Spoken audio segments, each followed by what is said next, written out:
दोस्तों, आप सभी का हमारे YouTube चैनल में स्वागत है। तो हम लेके आए हैं आपके लिए बोर्ड 2026 27 फरवरी को जो पेपर होने वाला है मैथ का, उसके इम्पोर्टेंट क्वेश्चन। अगर जो बच्चे ये चैप्टर अच्छे से नहीं पढ़े हैं, जितने आपके चैप्टर हैं बुक में वो अच्छे से नहीं पढ़े हैं, यदि आप ये क्वेश्चन देखते हो, ये वीडियो देखते हो, तो आप अच्छे से पास होने के लिए क्वेश्चन पढ़ सकते हैं।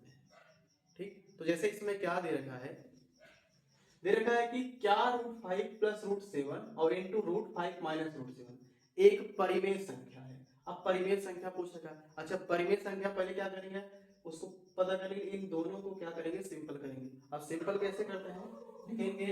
अच्छा, आपको फार्मूला एक चीज पता होगा क्या, a प्लस बी इंटू क्या हो जाता है, a माइनस बी। तो a plus b into a minus b equal to क्या होता है, a square minus b square. मतलब कहीं भी अगर a plus b into a minus b दिखता है तो हम क्या लिख सकते हैं, a square minus b square. अच्छा बताओ, तो यहाँ पे अगर हम लिखें तो बताओ क्या आ जाएगा, ये आएगा √5 का होल स्क्वायर और माइनस √7 का क्या हो जाएगा, होल स्क्वायर। इतना तो कर ही सकते हो। तो इसका होल स्क्वायर आएगा, तो यहां से अगर देखो आप, स्क्वायर से स्क्वायर रूट क्या होगा, कैंसिल, स्क्वायर से स्क्वायर रूट क्या होगा, कैंसिल। तो बचेगा कितना, बच जाएगा यहाँ पे 5 और -7। तो 5 से 7 जब आप सब्ट्रैक्ट करो कितना आएगा, -2 आएगा। तो 5 से 7 सब्ट्रैक्ट करो कितना आ जाएगा, -2। अब बताओ ये जो -2 आया है परिमेय है कि अपरिमेय है, क्या है, चाहे +2 होता है चाहे -2 होता है, संख्याएं क्या होती हैं, परिमेय होती हैं। क्या होती हैं, परिमेय। तो अतः यह एक परिमेय संख्या, परिमेय संख्या हो जाएगा। अगर क्वेश्चन समझ में आया है तो जो लोग नए हैं चैनल को सब्सक्राइब करें और वीडियो को लाइक जरूर करें और कमेंट में एक हार्ट जरूर भेजें। ठीक, चलते हैं अगले क्वेश्चन में।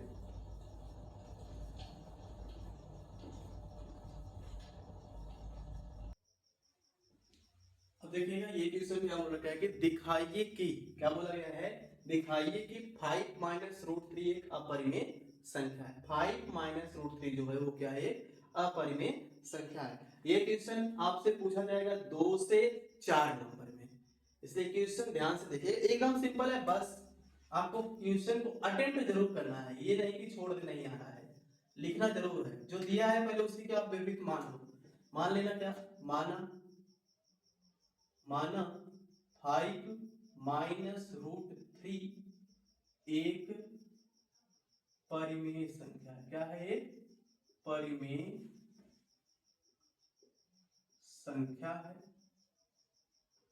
जो दिए गए के क्या है, विपरीत है। जो दिए गए के विपरीत है, क्या है, जो दिए गए के विपरीत है। ठीक, अब इसमें दे रखा है कि 5 माइनस √3 क्या है, अपरिमेय संख्या सिद्ध करना था। तो हमने क्या मान लिया, 5 माइनस √3 जो है क्या है, वो परिमेय संख्या है और जो दिए गए के क्या है, ये विपरीत है। तो आगे क्या करते हैं, अब इसको लिख सकते हैं, इसे हम a/b के रूप में लिख सकते हैं, जहां a व b क्या है, सहअभाज्य पूर्णांक है। सहअभाज्य क्या है, पूर्णांक है। ठीक, इतना आप कर लेना, यहां तक कोई दिक्कत नहीं है। ये बस थ्योरी का आपको इतने लिख देनी है। माना 5 माइनस √3 एक क्या है, परिमेय संख्या है जो दिए गए के क्या है, विपरीत है। इसे हम a/b के रूप में लिख सकते हैं, जहां a और b जो है वो एक सहअभाज्य क्या है, पूर्णांक है। यहां तक कोई दिक्कत नहीं है। इसके बाद क्या करना है आपको कर देना, इसकी को रूप का मतलब कि 5 माइनस √3 के रूप का बोला a/b मान सकते हो। ठीक, इतना कर सकते हो। एक काम करो, इसको आप √3 को अकेला कर दो, ठीक। तो यहां से आप लिख सकते हो 5 और ये प्लस में इधर क्या हो जाएगा, माइनस में a/b और ये इधर जाएगा क्या हो जाएगा √3। इतना हो जाएगा, नहीं हो जाएगा। अब यहां से आप लिख सकते हो, लिखोगे क्या आप, लिखिएगा यहां, क्या लिखोगे, यहां 5 कामा, क्या लिखोगे 5, सॉरी 5 नहीं, 5 और a/b, ये क्या है a/b, एक परिमेय संख्या, क्या लिखोगे, एक परिमेय संख्या है, एक परिमेय संख्याएं हैं, एक संख्या है, मान लो परिमेय संख्या है, हो जाएगा यहाँ तक। और अतः इनका अंतर भी क्या होगा आपका, अतः परिमेय संख्या का अंतर भी क्या होता है, परिमेय संख्या ही होता है। अतः इनका अंतर भी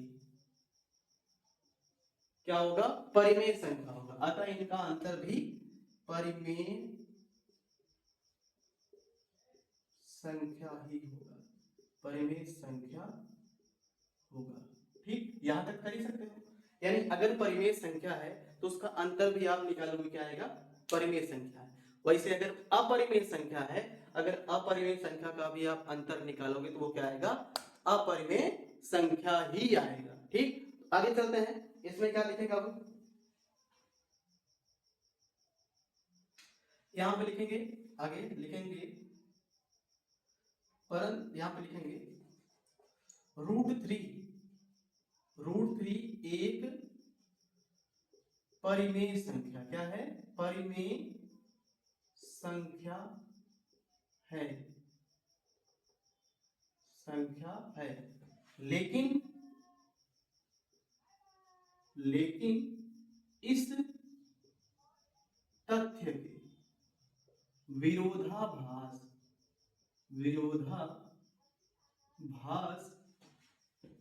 के कारण, ये क्या हो जाएगा आपका, के कारण अपरिमेय संख्या है, अपरिमेय संख्या है, ठीक, अपरिमेय संख्या है, ठीक। यहां तक कर लेना, अपरिमेय संख्या है, इसलिए क्या लिखोगे आप, इसलिए ये 5 माइनस √3 एक अपरिमेय संख्या है, एक अपरिमेय संख्या। बस अब इतना लिखना है, आपका इतना क्वेश्चन आपका नंबर बन जाएगा 4 नंबर का, ये कंफर्म में आपका क्लियर हो जाएगा, कुछ करना नहीं है। देख लो कितना सिंपल है, कोई दिक्कत है इसमें, कोई नहीं। ये क्या है, परिमेय, और ये क्या है, अपरिमेय है, लेकिन इसको जबरदस्ती माना गया है, क्या है, परिमेय। तो इसी कारण ये क्या है, ये क्या, इस तथ्य का विरोधाभास है कि ये क्या है, अपरिमेय संख्या है, इसीलिए 5 माइनस √3 भी क्या है, अपरिमेय संख्या होगी। हो जाएगा, यहां तक कोई दिक्कत नहीं है। अगले क्वेश्चन पे चलें, ठीक, चलते हैं, देखिएगा तब।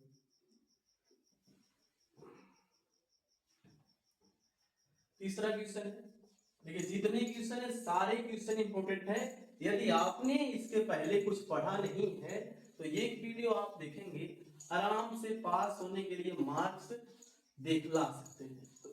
और जो कि एकदम सरल और इतना अच्छे से हम समझाएंगे, आपको आ ही जाएगा, इसलिए ध्यान से वीडियो देखिएगा। जैसे देखिएगा, तीसरा क्वेश्चन क्या दे रहा है, कह रहा है कि तीसरे में द्विघात बहुपद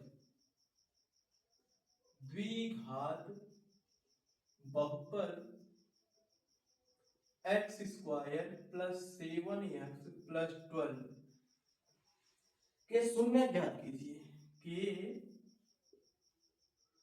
शून्यक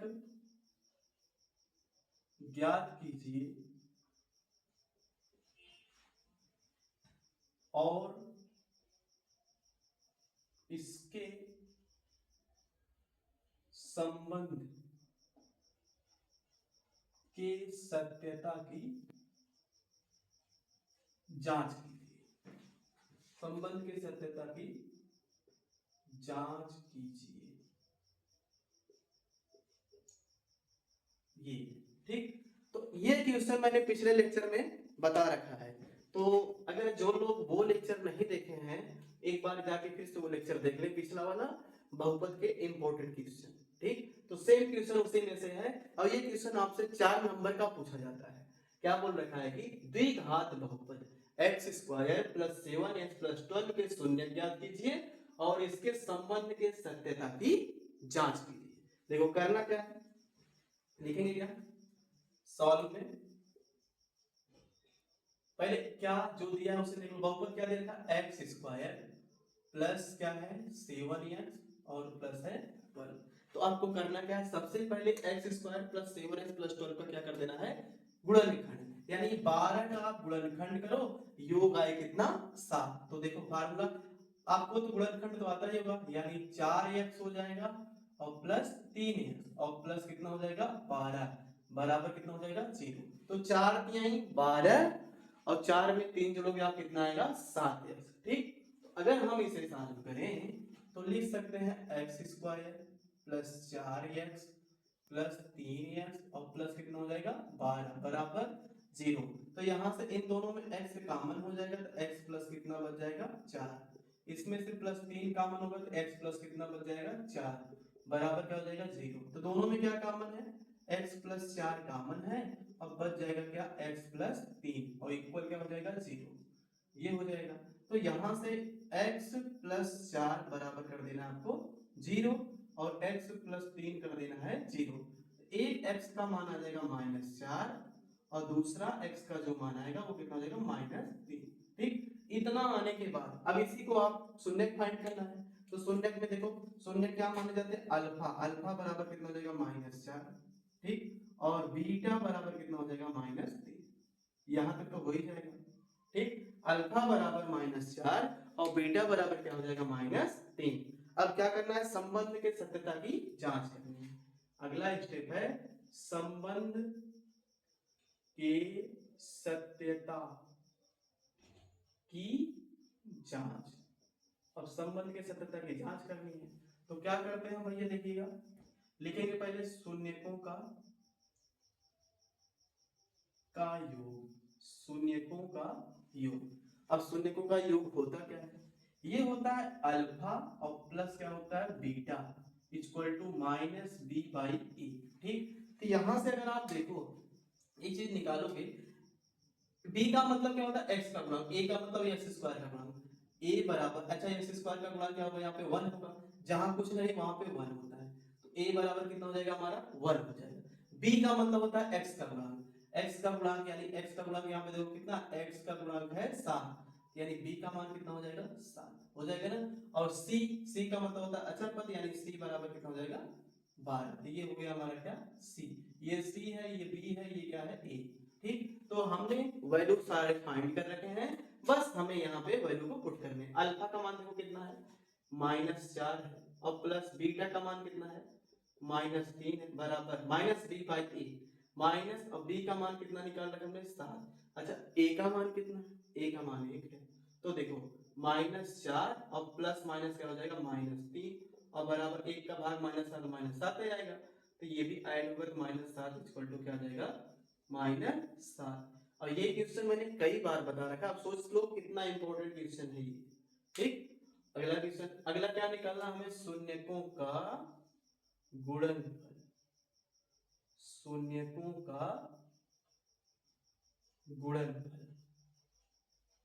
अब शून्यकों का गुणनफल कैसे निकालते हैं, इसके लिए फार्मूला होता है अल्फा इंटू बीटा इक्वल होता है c/e, ठीक। तो अल्फा का वही मान रखेंगे जो यहाँ पे दे रखा है, -4 रख देंगे अल्फा बराबर, तो यहाँ आ जाएगा -4 और गुणे बीटा का मान कितना हो जाएगा -3 और इक्वल c। अच्छा c कितना देंगे, c यहाँ पे हमें निकालना है कितना 12, c का मतलब कितना हो जाएगा 12 और a का मतलब 1 है, तो माइनस से माइनस प्लस और 4 तिहाई 12 और बराबर क्या हो जाएगा 12, ठीक। तो ये क्वेश्चन हो गया हमारा कंप्लीट, कोई दिक्कत नहीं है इसमें, हो जाएगा, ठीक। ध्यान से देख लीजिए।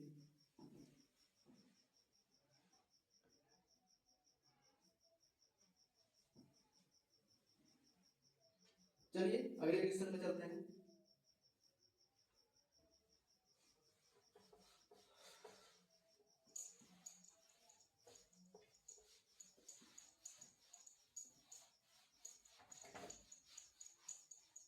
वीडियो को लाइक जरूर कीजिएगा। जितने लोग वीडियो देख रहे हैं वीडियो को लाइक जरूर कीजिएगा। कमेंट में जरूर बताइएगा कि क्वेश्चन आपके लिए इम्पोर्टेंट है कि नहीं है, बोर्ड में पूछा जाने वाला है कि नहीं है, उस बेस पे है कि नहीं है। और सबसे जरूरी बात, चैनल को सब्सक्राइब जरूर कीजिएगा। आपके जितने यार दोस्त हैं उनके पास शेयर करके हमारे चैनल को थोड़ा सपोर्ट कीजिए, ठीक।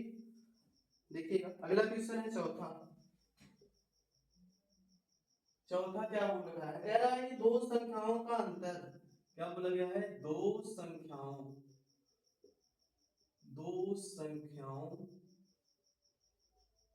का अंतर, दो संख्याओं का अंतर 26 है। दो संख्याओं का अंतर 26 है और एक संख्या दूसरी संख्या की 3 गुनी है, और एक संख्या दूसरी संख्या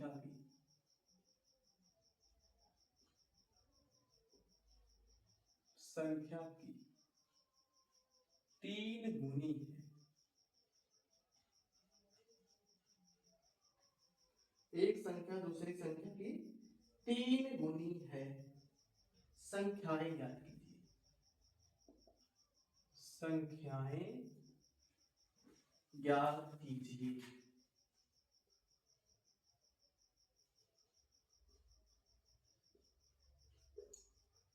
अब ये क्वेश्चन देखिएगा, और ये भी मैंने क्वेश्चन पिछले वाले वीडियो में बता रखा है, जो द्विघात समीकरण जो पढ़ाया है उस वीडियो में इस टाइप के क्वेश्चन मैंने बता रखे हैं।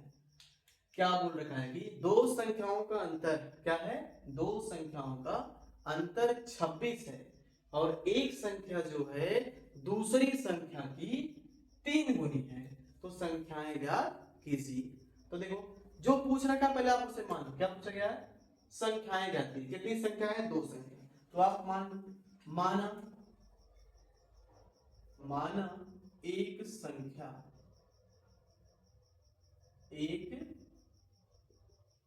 संख्या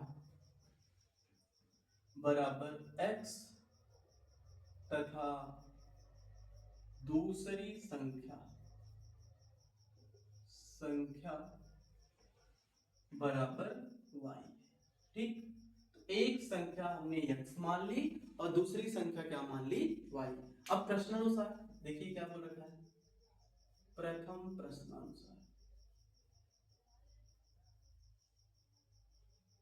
इसमें कहा गया है कि संख्याओं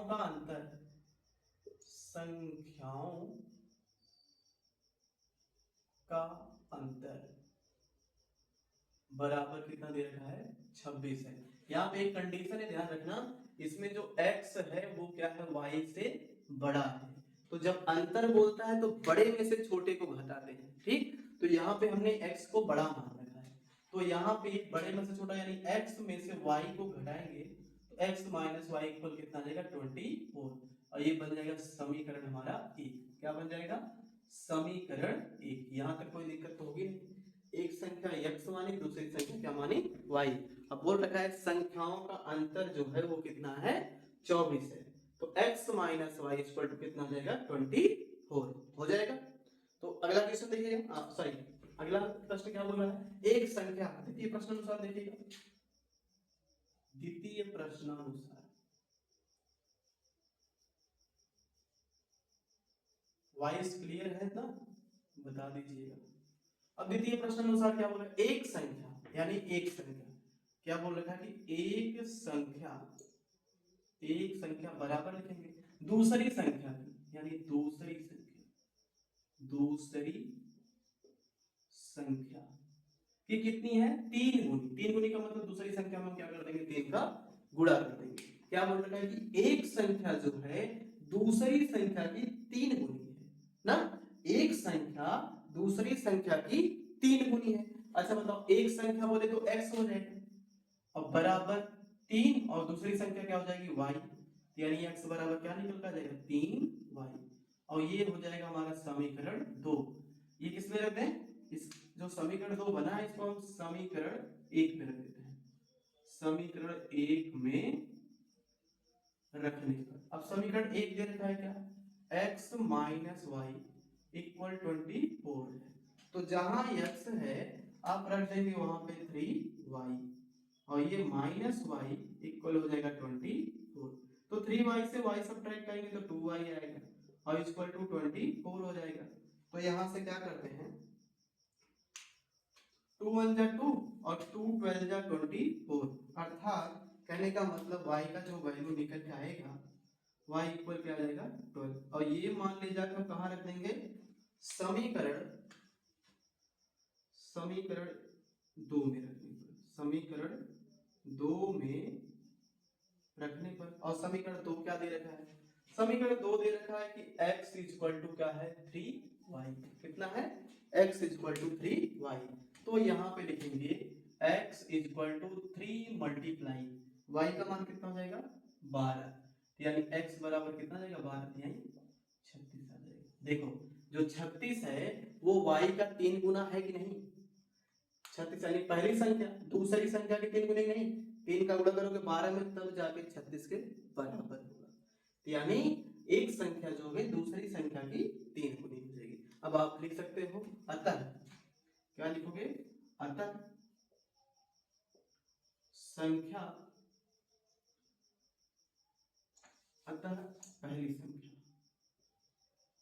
पहली संख्या x बराबर 36 तथा दूसरी संख्या y बराबर कितना 12 है। ठीक, तो ये हमारा करेक्ट आंसर हो जाएगा। यहाँ तक कोई दिक्कत हो तो कमेंट में जरूर बताइएगा। ठीक,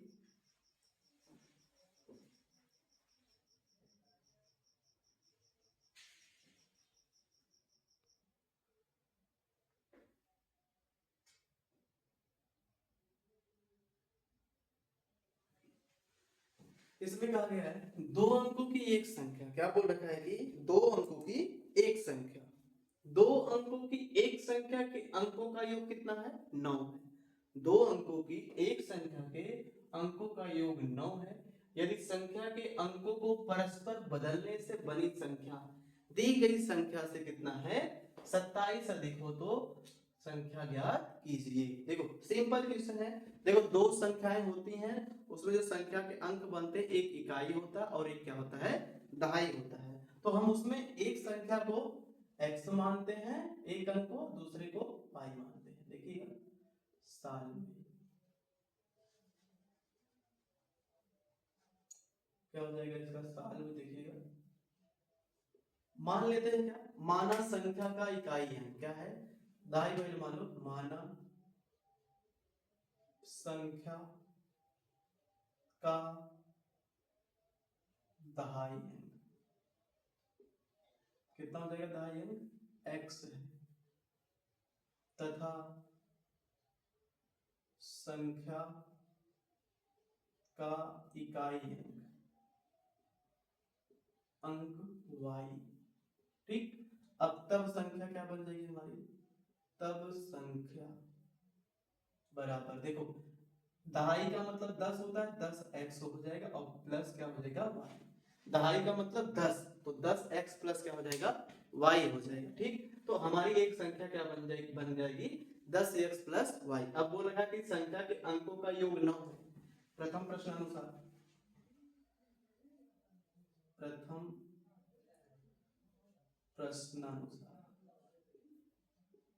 यही बोला गया है ना, संख्या के अंकों का योग कितना है 9 है। अंकों का योग, अंकों का योग बराबर कितना है 9 है। यानी एक जो संख्या हमारी दोनों बनी एक x है और प्लस y है, इनका योग दे रखा है कितना 9 दे रखा है। ठीक, तो ये समीकरण हम मान लेते हैं क्या एक, यहाँ तक कोई दिक्कत नहीं ना। अब दूसरा द्वितीय प्रश्नानुसार क्या बोल रखा है ध्यान देना, द्वितीय प्रश्नानुसार क्या लिखेंगे ध्यान देना। बोल रखा है कि यदि संख्या के अंकों को परस्पर बदल देने से बनी संख्या, देखो संख्या के अंक को बदलो, संख्या के अंक पहले 10x था अब 10y हो जाएगा प्लस क्या हो जाएगा x, ये हो जाएगा। अब बोला गया संख्या के अंकों को बदलने से ना, पहले अंक 10x था पहले मतलब इकाई x था इकाई y था अब इकाई x हो गया। ना। तो संख्या के अंकों को बदलने से बनी संख्या, जो ये जो संख्या बन रही है दी गई संख्या से, दी गई संख्या क्या हमारी 10x प्लस y है, दी गई संख्या से 27 क्या है ये अधिक, ठीक। यानी कहा गया है संख्या के अंकों को बदलने पर जो प्राप्त संख्या हो रही है वो दी गई संख्या से 27 अधिक है, ठीक। तो क्या करेंगे हम, देखो x को x के साथ कर लें, y को सॉरी 10y लिख सकते हैं, ये प्लस y इधर आएगा क्या हो जाएगा माइनस y, प्लस x है ये है, और ये माइनस 10x हो जाएगा इक्वल टू 27 हो जाएगा। अच्छा 10y से y सब्ट्रैक्ट करोगे तो 9y आएगा, माइनस 9x आ जाएगा, इक्वल हो जाएगा कितना 27, 9 का डिवाइड कर दो तो y minus x equal to 9 3 जा 27, इक्वेशन बन जाएगा सेकंड, हो जाएगा। अब क्या करते हैं, समीकरण 1 और 2 को जोड़ देते हैं। समीकरण 1 व 2 को जोड़ने पर ना, 1 व 2 को जोड़ने पर, अब समीकरण 1 क्या है देखिएगा, समीकरण 1 है x plus y equal to 9, 2 क्या है y माइनस x और प्लस कितना है 3, सॉरी इक्वल 3, कितना है इक्वल 3, इक्वल 3। इसको ऐड करोगे तो देखो ये प्लस में x है, ये माइनस है, प्लस माइनस से क्या हो जाएगा कैंसिल हो जाएगा, तो बचेगा क्या भैया y और y मिलकर कितना हो जाएगा 2y और 9 3 कितना हो जाएगा 12, 2 1 कम 2 2 6 12, तो y बराबर कितना आ जाएगा 6, y का मान 6 आ गया। और ये मान कहाँ ले जाकर रखते हैं, y का मान समीकरण 1 में रख देते हैं, समीकरण 1 में रखने पर। अच्छा समीकरण 1 है क्या, ध्यान देना, समीकरण 1 है 1 1 1 x प्लस वाई इक्वल 9 है, तो x हो जाएगा और जहां y है वहां पे कितना आएगा भैया, वहां पे y के स्थान पे कितना आ जाएगा 6 आएगा, इक्वल कितना हो जाएगा 9। अब बताओ x का मान निकालोगे, x equal to 9 minus 6, x equal to कितना हो जाएगा 3, ठीक।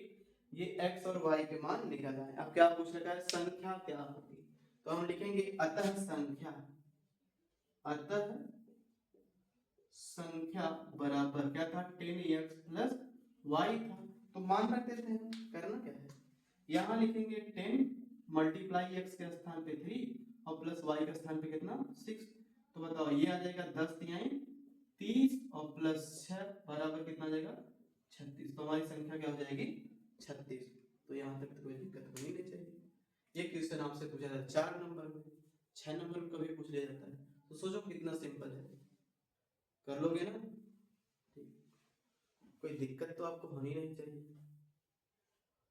दिक्कत आए तो कमेंट जरूर कीजिएगा, बताइएगा जरूर कोई समस्या हो आपको, ठीक।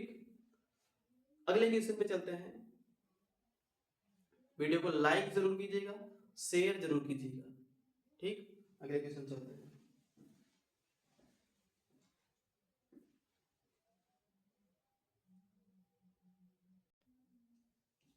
देखिए अगले क्वेश्चन में क्या बोला है, अगला क्वेश्चन है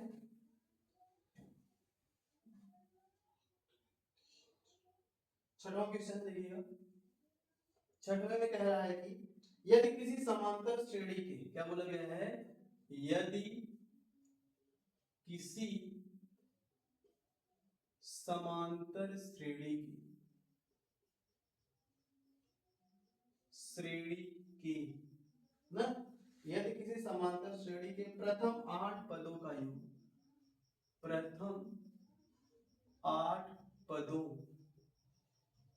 का योग कितना है, प्रथम 8 पदों का योग योगफल है, योगफल 64 है, कितना है 64 है, और इसके प्रथम 17 पदों का योग, और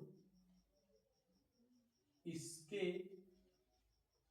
17 पदों का योग 289 है, ठीक। तो क्या पूछ सका है, तो श्रेणी का प्रथम पद और सारांतर ज्ञात कीजिए, तो श्रेणी का प्रथम पद और सार्वंतर ज्ञात कीजिए।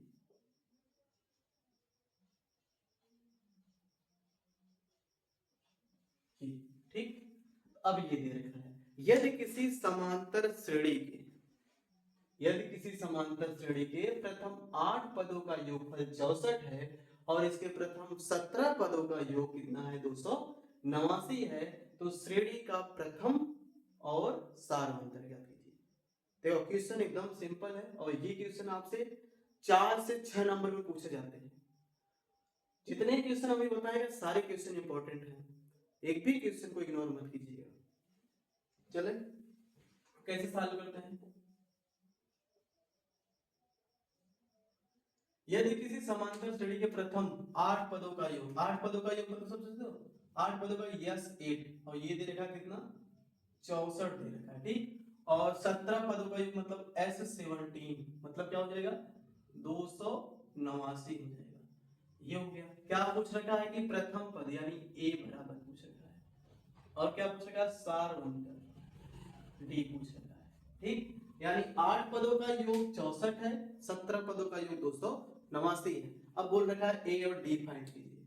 क्या करते हैं, ध्यान देना, हमें एक फार्मूला पता है Sn इक्वल टू होता है क्या, पहले यहाँ पे देखो हाँ Sn लिख देते हैं n/2 into 2a plus n minus 1 into D.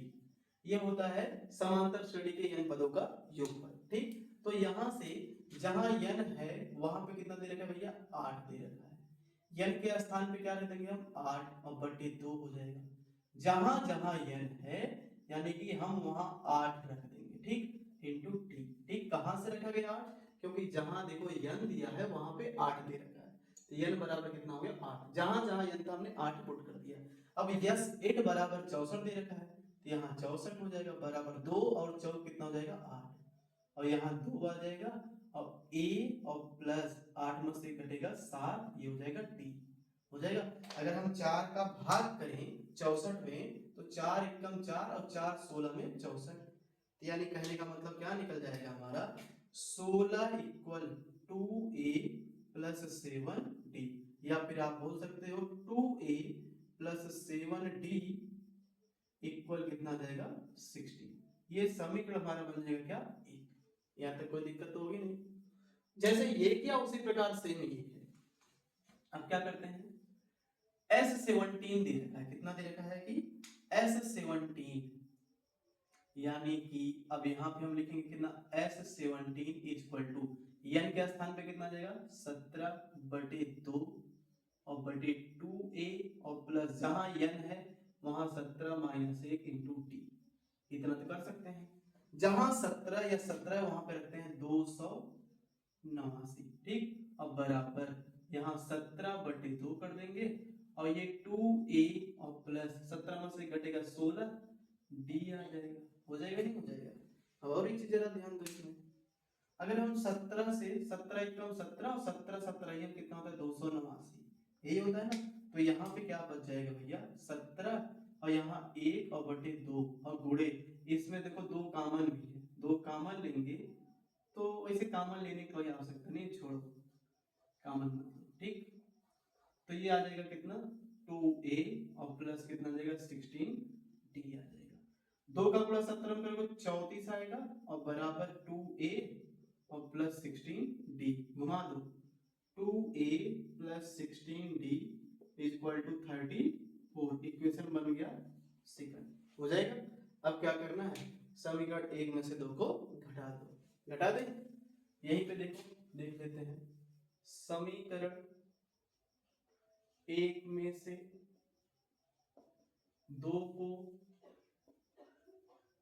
घटाने पर, अब 1 में से 2 को घटाना है। अच्छा समीकरण 1 क्या आया है हमारा 2a प्लस 7b इक्वल 16। अगला क्या आया है 2a प्लस 16d और इक्वल 34। सबट्रैक्ट करो, जब सबट्रैक्ट करोगे तो साइन में क्या हो जाएगा परिवर्तन, यहाँ प्लस है क्या आएगा माइनस, प्लस है तो माइनस यहाँ भी क्या आएगा माइनस हो जाएगा। अच्छा देखो +2a -2a से क्या हो जाएगा कैंसिल।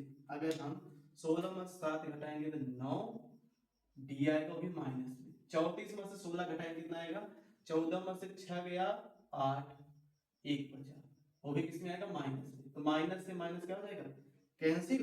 तो 9 1 कम 9 और 9 दूनी 18 तो डी बराबर कितना आ जाएगा हमारा 2 यानी सार अंतर कितना आ गया 2 आ गया। ठीक अब हमें क्या फाइंड करना है कि ए का मान। तो इसको हम रख देते हैं किसमें समीकरण 1 में रखने पर। अब समीकरण 1 क्या है देखिएगा 1 दे रखा है 2a + 7d = कितना है 16। तो जहां d है वहां पे रखना हमें क्या 2 यानी 2a + 7 × 2 = 16। अब बताओ 2a = 7 2 जा 14 = 16। तो 2a = 16 - 14 तो 2a = 2 आ जाएगा और 2 से 2 कैंसिल होकर के a = 1 आ जाएगा। ये हमारा क्या गया प्रथम पद और सार अंतर हो जाएगा। कोई दिक्कत नहीं है क्वेश्चन में आगे चले। ठीक अगर दिक्कत नहीं है तो बहुत अच्छी बात है। आप सभी मेहनत करते रहो बोर्ड में आपके अच्छे नंबर जरूर आएंगे। हो ही नहीं सकता कि आपका कम नंबर आ जाए अगर आप मेहनत किए हो।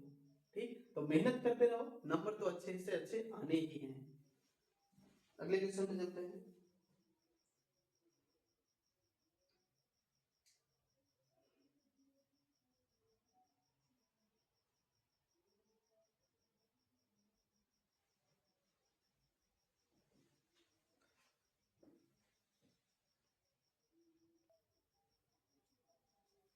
ये क्वेश्चन देखिए ये question most most very very important है।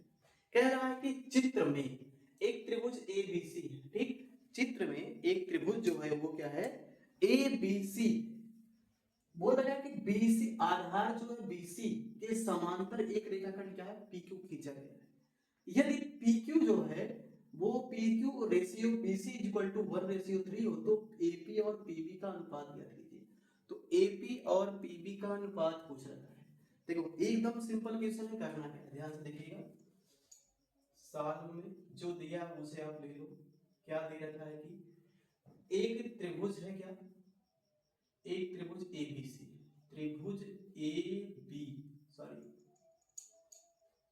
त्रिभुज ABC में ABC जो है BC समांतर है किसके PQ के।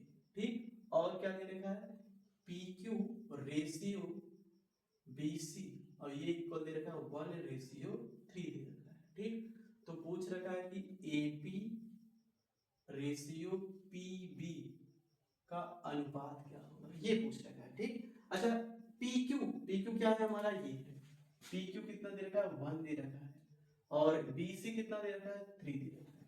अब 1 है 3 है। अब देखो अगर हमें इसका रेशियो फाइंड करना है तो ये त्रिभुज और हमें ये त्रिभुज क्या सिद्ध करना होगा समरूप सिद्ध करना होगा। क्या समरूप सिद्ध करना होगा। अब समरूप कैसे सिद्ध करते हैं ध्यान दीजिएगा क्योंकि हमें अनुपात फाइंड करना है तो सिद्ध करना पड़ेगा ही। तो हम क्या ले लेते हैं त्रिभुज कौन सा लेते हैं एक त्रिभुज लेते हैं APQ तथा और क्या ले लेते हैं त्रिभुज ABC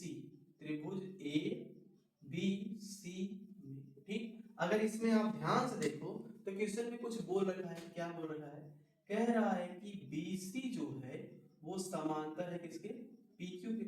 अगर BC समांतर है PQ के तो इसमें जो एंगल होगा APQ क्या होगा एंगल APQ बराबर किसके होगा एंगल ABC के।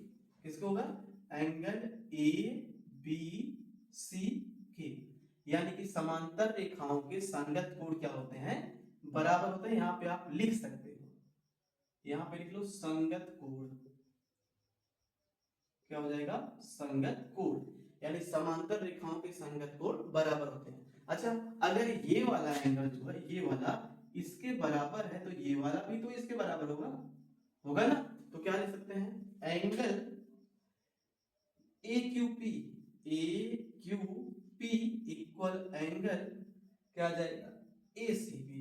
ए सी बी ये भी क्या है हमारा संगत कोण है। ठीक, अब बताओ अगर ये बराबर है तो हम बोल सकते हैं त्रिभुज ए पी क्यू जो है वो समरूप है त्रिभुज ए बी सी के।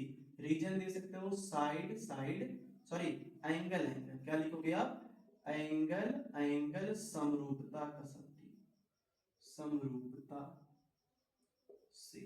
ठीक, ये कर सकते हो। अब देखो अगर ये त्रिभुज इसके समरूप है तो हम क्या बोल सकते हैं, बोल सकते हैं एपी और बटे क्या हो जाएगा एबी। एपी बटे एबी हो जाएगा और बराबर क्या हो जाएगा पी क्यू बटे बीसी हो जाएगा और बराबर ए क्यू बटे क्या आ जाएगा एसी आ जाएगा। ठीक, तो ये हो जाएगा। तो हमसे पूछ रखा है एपी बटे पीबी, एपी बटे पीबी, एपी बटे पीबी पूछ रखा है ना। तो अब हमें सॉरी सॉरी सॉरी हाँ सही है एपी क्यू एपी बटे पीबी ये पूछ रखा है। तो हमें एपी और बटे पीबी का अनुपात चाहिए। तो एक चीज जरा आप ध्यान से देखो, तो यहां से क्वेश्चन में ये दे रखा है कि PQ बटे BC क्या बोल रखा है कि कह रहा है कि PQ बटे BC जो है वो कितना है 1:3 और PQ बटे जो BC है तीनों के बराबर है तो ना। अगर ये तीनों के बराबर है तब हम बोल सकते हैं तब जो आएगा क्या आएगा लिख सकते हैं AP बटे AB और बराबर क्या हो जाएगा PQ बटे BC और बराबर AQ बटे क्या आएगा AC और ये तीनों के बराबर क्या हो जाएगा 1/3 हो जाएगा। ठीक, क्या हो जाएगा 1/3। अब हमें क्या निकालना है AP बटे PB का रेशियो। अच्छा AP का मान देखो कितना है, AP का मान तो 1 आ गया, AP का मान कितना आ गया 1 और AB का जो मान आया वो कितना आ गया 3 आ गया। AB का मान कितना आ गया 3 आ गया। अच्छा एक बात बताओ 3 में से 1 घटाओगे कितना आएगा 2 आएगा कि नहीं आएगा। अगर 3 में से 1 घटा दोगे 2 आ जाएगा यानी PB का मान आ जाएगा। तो यहां से हम बोल सकते हैं कि AP और बटे PB का जो रेशियो है AP का 1 हो जाएगा और PB का कितना हो जाएगा 2। तो ये हो जाएगा हमारा AP अनुपाते PB इक्वल 1:2। ठीक, ये हो जाएगा हमारा करेक्ट आंसर। यही हमसे पूछ रखा था। ठीक, यहां तक कोई दिक्कत होगी नहीं, बस एकदम सिंपल है। इसको समरूप सिद्ध करके आपको इतना कर देना है ये जो PQ बटे BC का अनुपात PQ सबके बराबर है तो 1/3 आएगा, सबका मान 1/3 आएगा। तो उससे हम क्या निकालेंगे ये हो जाएगा, कोई दिक्कत नहीं है। आगे चले, हो जाएगा ना। चलो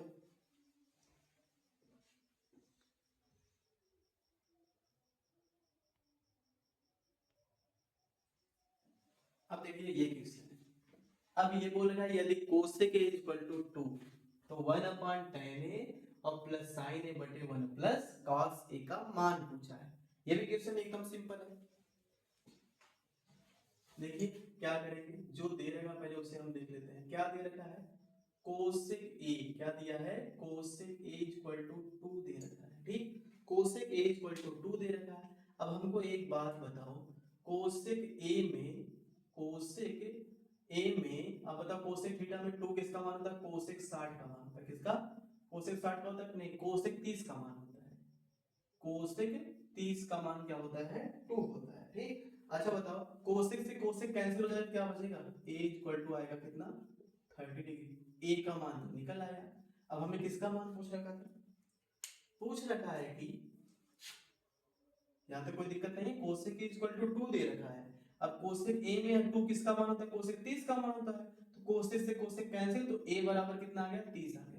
यानी अब हमें जो फाइंड करना वो 1/tan A और प्लस क्या है sin A और बटे 1 प्लस क्या है cos A का मान फाइंड करना है। ठीक, तो अगर हम यहाँ से इसको फाइंड करें तो ध्यान देना ये आ जाएगा 1/tan A, जहां A है वहां पे रख देंगे क्या 30 डिग्री और प्लस साइन ए, जहां ए है वहां भी रख देंगे 30 degree, plus 1 plus cos A, जहां ए है वहां क्या रख देंगे हम कॉस 30 डिग्री। ठीक, इतना तो कर लोगे। इतना करने के बाद क्या करना, 1 अपान tan 30 का मान क्या होता है भैया, वो 1 अपान रूट में 3 होता है। क्या होता है 1 अपान रूट 3 प्लस, और इसका साइन 30 का मान 1/2 होता है बटे, और ये 1 प्लस और cos 30 का मान होता है रूट में 3/2, ये होता है। ध्यान देना आगे।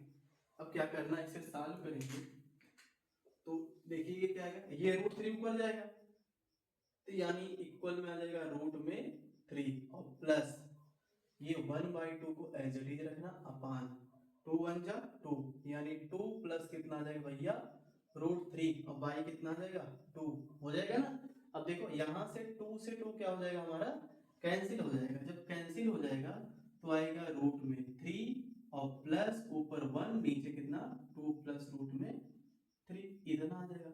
इसका इसमें मल्टीप्लाई करेंगे, अच्छा रूट 3 का मल्टीप्लाई 2 में करोगे तो कितना आएगा 2 रूट में 3 आएगा ना, रूट 3 का 3 में करोगे 3 आएगा और प्लस 1 आ जाएगा, अपान में आ जाएगा 2 प्लस रूट में 3 आ जाएगा। एक चीज जरा ध्यान दो, 2 रूट में 3 और प्लस 3 है कितना 4, और बटे कितना आया 2 प्लस रूट में, इसको घुमा लिख लो, पहले पहले क्या लिख दोगे रूट 3 लिख लो और प्लस कितना हो जाएगा 2 हो जाएगा। अब ऊपर देखो 2 कॉमन है, ऊपर से हम 2 कॉमन लेंगे तो क्या आएगा रूट में 3 और प्लस 2 2 जा 4 अपान रूट 3 और प्लस क्या हो जाएगा 2, और ये भैया दोनों आपस में क्या हो जाएंगे कट पिट के मर जाएंगे कभी, तो बचेगा क्या, ये बच जाएंगे इक्वल 2, जो कि यही हो जाएगा हमारा क्या आंसर हो जाएगा। यहाँ से देखो आपको यहाँ से थोड़ा डाउट लग रहा होगा, यहाँ पे 2 से 2 क्या हो गया कैंसिल हो गया, तो 1 ऊपर बचा और 2 प्लस रूट 3 नीचे हो गया, रूट 3 का मल्टीप्लाई 2 में करेंगे 2 रूट 3 हो जाएगा, और रूट 3 का रूट 3 में करेंगे 3 आ जाएगा, और प्लस 1 यहाँ नहीं है, ये पूरे का मान हो जाएगा। तो 2 रूट 3 और प्लस 3 और 1 मिल कितना हो जाएगा 4 आ जाएगा। ये नीचे 2 प्लस रूट 3 को रूट 3 प्लस 2 लिख सकते हैं ना।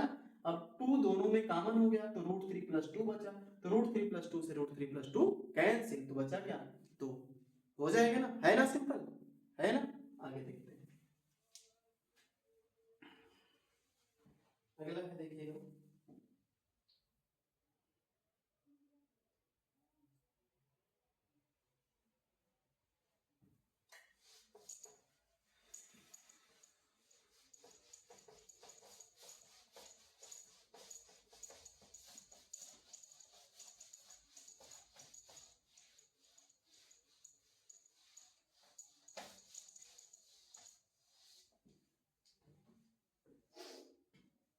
अगला क्वेश्चन दे रखा है 9 वाला, इसमें बोल रखा है सिद्ध कीजिए, ये भी क्वेश्चन सिंपल है और इंपॉर्टेंट है, सिद्ध कीजिए 4 से 6 नंबर क्वेश्चन ये पूछे जाते हैं।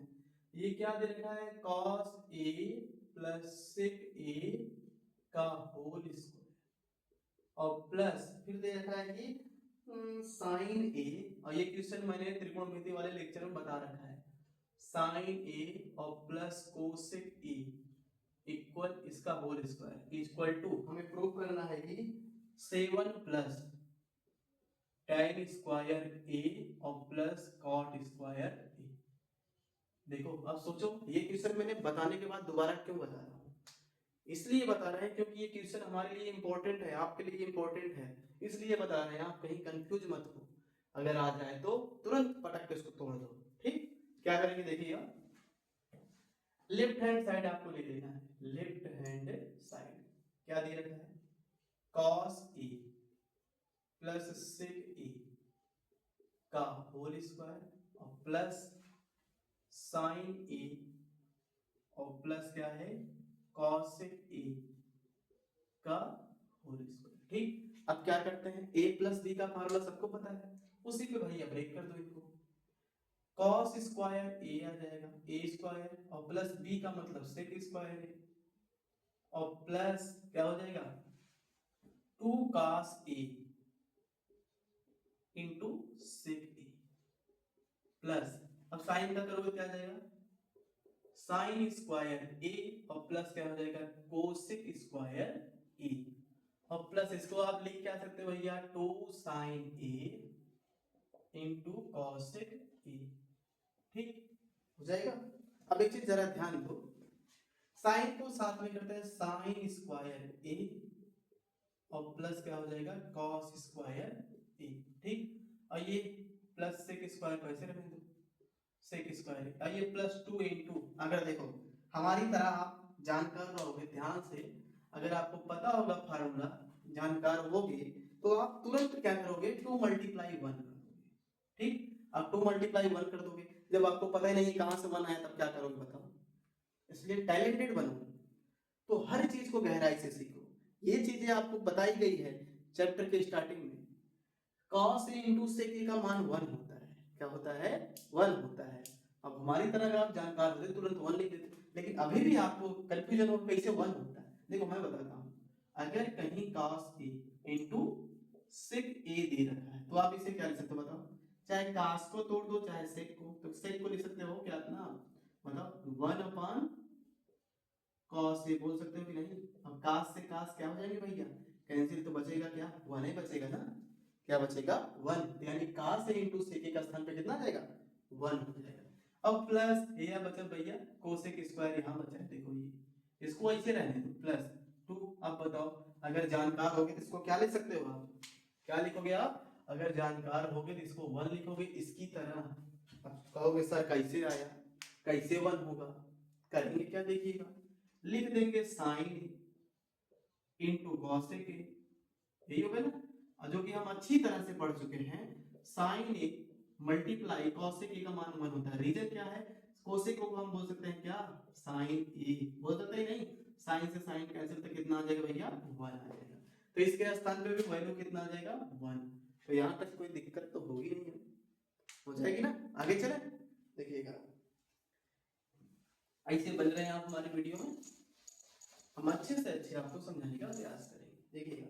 अच्छा अब बताओ थोड़े से अगर जानकार हो इतने का मान आपको पता होगा, इतने का मान क्या होता है, इतने का मान 1 होता है प्लस, अच्छा सेक स्क्वायर को तोड़ दें तो हमें 10 लाना है, तो सेक स्क्वायर का फार्मूला हम जानते हैं क्या होता है 1 प्लस tan स्क्वायर ए, क्या होता है 1 प्लस tan स्क्वायर ए, और 2 1 जा 2, ये तो गधा लड़का भी बता देगा, प्लस कोसेक स्क्वायर काट लाना है तो कोसेक स्क्वायर में काट जरूर आता है, तो 1 प्लस क्या हो जाएगा भैया काट स्क्वायर ए, और 2 1 जा क्या हो जाएगा 2।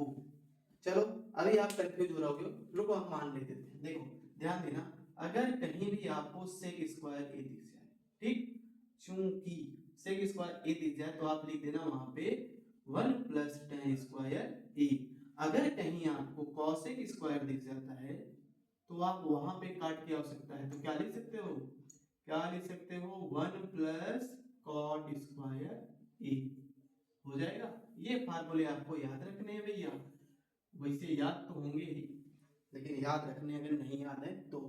ठीक, अब देखो लाना क्या है 7, 1 2 2 2 4 4 1 5 5 2 7, और प्लस बचा है tan स्क्वायर ए, और प्लस क्या हो जाएगा cot स्क्वायर ए। ये आ गया हमारा क्या राइट हैंड साइड। सोचो कितना सिंपल क्वेश्चन है कि नहीं सिंपल भाई, ये 4 नंबर का फ्री का क्वेश्चन है? क्वेश्चन ध्यान से देख के समझ लीजिए, कोई दिक्कत बता दीजिए।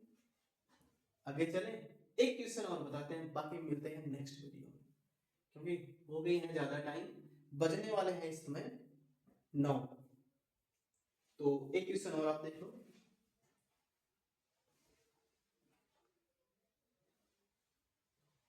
बाकी नेक्स्ट लेक्चर में फिर से मिलते हैं, आपको अच्छे से समझाने का प्रयास करेंगे अगले वाले क्वेश्चन में। क्वेश्चन आपको पीपीआई भी बतानी है।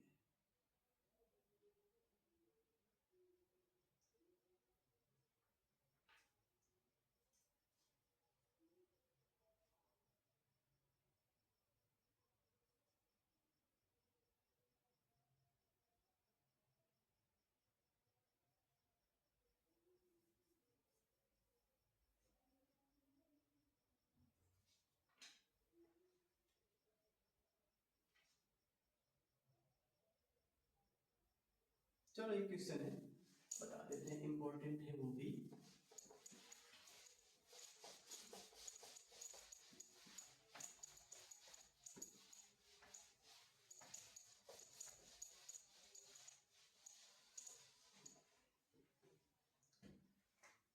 तो देखिएगा क्वेश्चन नंबर 10 है, इंपॉर्टेंट क्वेश्चन है।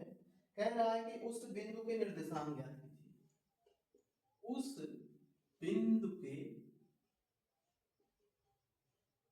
निर्देशांक ज्ञात कीजिए।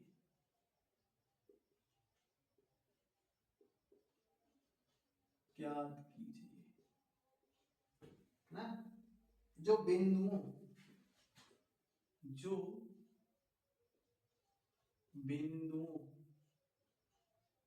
कितना देख रखा है भैया, -4, 3 यानी 4, -3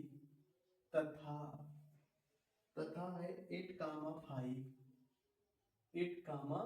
5 को जोड़ने वाले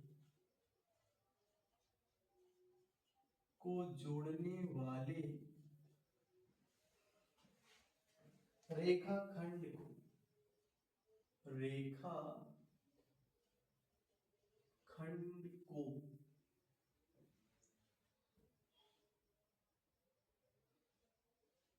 3:1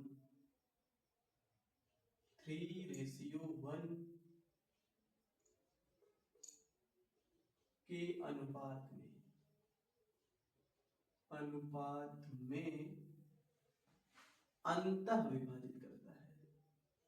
अंतः विभाजित करता है। चलिए अब बताइएगा, ये क्वेश्चन कितने लोग मेरे बताने से पहले जानते हैं, उनको अच्छे से आता है, वो कमेंट में जरूर बताइएगा।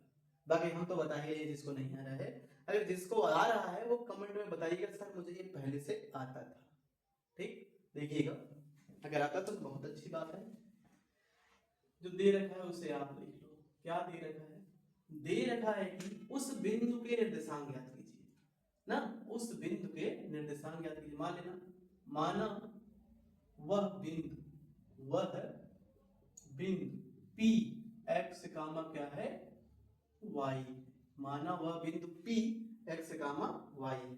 अब देखो निर्देशांक क्या दे रखे हैं, निर्देशांक दे रखे हैं a दे रखा है 4, -3 और b क्या दे रखा है 8, 5। अब बताओ अनुपात यानी m1 अनुपाते m2 और बराबर क्या होता है, दे रखा है 3:1, ये दे रखा है। अब हमें अंतः विभाजन सूत्र पता है, अंतः विभाजन सूत्र से ऐसे आप लिख के आएंगे तो आपको एक नंबर कटने वाला नहीं है। तो अंतः विभाजन सूत्र क्या है, px, y इक्वल टू होता है m1x2 प्लस m2x1 अपान m1 प्लस m2 कामा m1y2 प्लस m2y1 अपान m1 प्लस m2। ठीक, ये बस मान रखना है, आंसर आ जाएगा आपके। देखो ये चीज क्या है, ये तो आपको पता भी होगा, मैं बता भी देता हूँ। ये x1 है, ये y1 है, x2 है, y2, बाकी m1 m2 तो दिख ही रहे हैं। वैल्यू पुट कर दो, px, y की वैल्यू फाइंड करनी है। m1 का मान देखो ये 3 गुणे x2 कितना है 8 प्लस m2 कितना है 1 और गुणे x1 कितना है 4 बटे 3 प्लस 1। अब बताओ m1 कितना है 3 गुणे y2 कितना है 5 प्लस m2 कितना है 1 गुणे y1 कितना है -3 और बटे 3 प्लस 1। सॉल्व कर लो, px, y इक्वल 3 8 जा 24 और प्लस 4 1 जा 4 और 3 1 कितना जाएगा 4 और ये कितना जाएगा 3 5 जा 15, 3 5 जा 5 जा 5 जा भैया 15 प्लस माइनस माइनस 3 1 जा 3, ये भी कितना जाएगा 4। तो px, y निकल के आएगा क्या 24 4 28 बटे 4 और ये 15 में से 3 गया 15 में से 12 बटे 4। तो काट दो, काटने में तो माहिर है ये हो। देखो 4 एकम 4, 4 सते 28, 4 एकम 4, 4 तिहाई 12। यानी कहने का मतलब जो हमारा पी एक्स कामा वाई निकल के आएगा वो क्या हो जाएगा भैया 7 कामा 3 हो जाएगा। ठीक, अब बताओ इसमें कोई दिक्कत है? कोई दिक्कत तो होगी नहीं। अब जिसको ये क्वेश्चन पहले से आता था वो कमेंट में जरूर बताइएगा ये सर मुझे आता था। ठीक, बाकी मिलते हैं थोड़े से और क्वेश्चन जो है इंपॉर्टेंट है, इसको अगले लेक्चर में लेके आते हैं आपको। तो मेरी वीडियो को देखना ना भूलें और चैनल को लाइक चैनल नहीं वीडियो को लाइक करें और हमारे चैनल को सब्सक्राइब जरूर करें और दोस्तों के पास शेयर भी जरूर करें। तो कृपया इतने काम आपके लिए हैं बस, बाकी ये सब तो मैंने बता ही दे रखा है, ये काम आप कर लीजिएगा प्लीज मेरे लिए, हो जाएगा। तो धन्यवाद, मिलते हैं नेक्स्ट वीडियो में, आज के लिए इतना ही।